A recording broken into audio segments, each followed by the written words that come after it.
हमारे गुरुदेव श्री राधा कृष्ण यादव जी जिला बक्सर वाले हमारे केशवपुर निवासी हमारे गुरुदेव राधा कृष्ण पहलवान जी के नाम से जाने जाते थे। जिला पलामू झारखंड बिहार का कोकिल कंठ एक गुरुदेव माता श्री राधा कृष्ण यादव जी थे, जो कि पूरा पलामू आज झारखंड में उनका गुणगान होता। वही पेड़ के अंश शाखा हमने के दोनों भाई भाई जमाई तो फिर से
बबुआ विजय आनंद जी की तरफ से रुपया के बारिश हो गई। भगवान से यह प्रार्थना करूं कि हे माता लक्ष्मी अपने कुबेर जी के आदेश दीजिए हमारा विजय जी के भंडार में आके बैठो। कहा बुझा दे महुआ पूरा तेरे बस में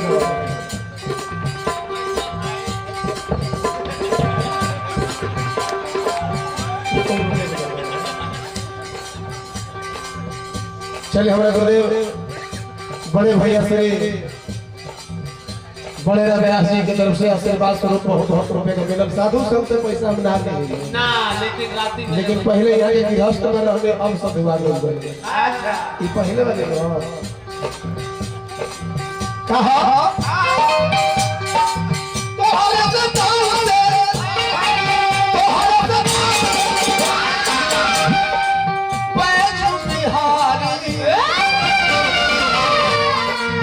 तोहरे से राधा सुन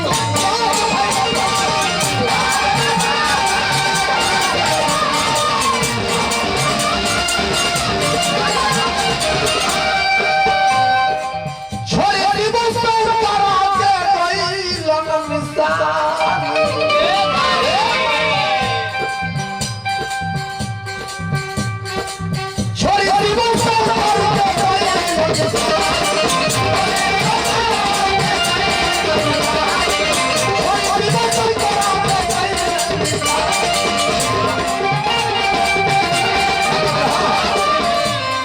सभा बोलबा आंख रू तो हम कहीं भी रोकम तो रुक जाएगा।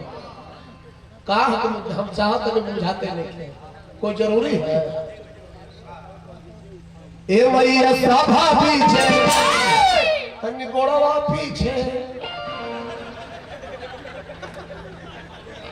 अब ढोलक पर रोक देता आप ऊंचे से देते रहे बोला लगा हम चले हमको लमन लूड़ थोड़ी कर मुझे चल जाए ए मैया सभा आवला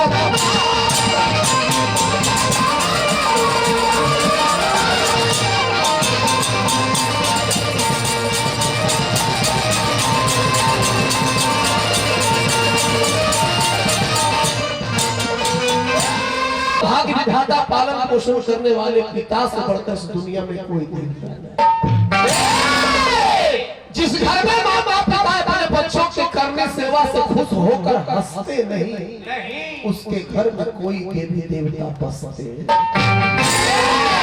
जहाँ माँ बाप पिता अपने बच्चों के दुख से करने से रोते हैं उस घर में कोई देवी दुर्गा नहीं।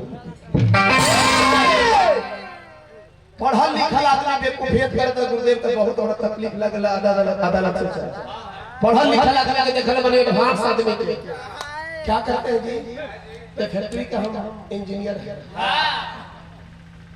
बुलेट लगा ली पान खा के मोड़ पर चाबी हिला बना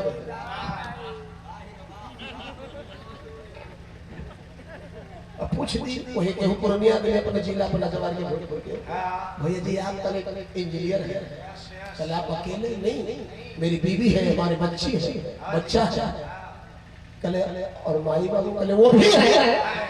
ये हम कब कहा जी मेरे माता पिता नहीं है, पर तो वो कहां है, कल गांव पर रखेंगे, हमारे पास टाइम था जो उनकी सेवा करें। हां जी, कल तो उनका सेवा भाव क्यों करेगा पूरा नियम लोग।